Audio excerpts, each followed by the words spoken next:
Hier, lors de la 6e édition du sommet annuel Choose France à Versailles, le président Emmanuel Macron a reçu plus de 200 dirigeants de multinationales, parmi lesquels Elon Musk de Tesla et Bob Iger de Disney. Pour le président, le sommet est l'occasion de redorer sa réputation laissée en berne par la réforme des retraites, ainsi que de justifier ces réformes en faveur des entreprises à faible émission de carbone. Les dirigeants participant à l'événement se sont jusqu'à présent engagés à investir un montant combiné de 13 milliards d'euros, le plus élevé depuis que Macron a organisé le sommet pour la première fois en 2018. Au cours des 5 dernières années, Macron a invité de grands PDG au château opulent de Versailles pour tenter d'obtenir des milliards d'investissements étrangers. La compétition pour les investissements dans les technologies vertes prend place sur la scène mondiale, alors que les États-Unis sont devenus un pôle d'attraction suite à l'introduction de leur loi sur la réduction de l'inflation.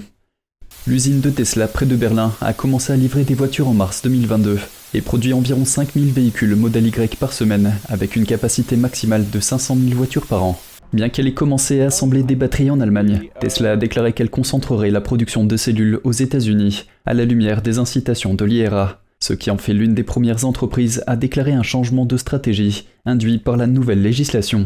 Pour contrer cela, Macron a déclaré la semaine dernière que l'incitation financière existante de la France, allant jusqu'à 5 000 € pour les acheteurs de nouvelles voitures électriques, serait conditionnée au respect par leurs producteurs de normes strictes en matière d'émissions de carbone, excluant de fait les voitures fabriquées en dehors d'Europe.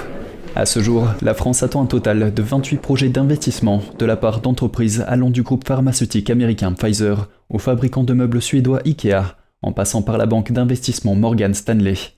Au total, ces projets devraient créer 8000 emplois.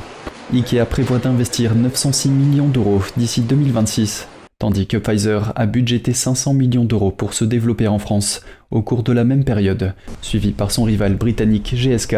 avec 400 millions d'euros.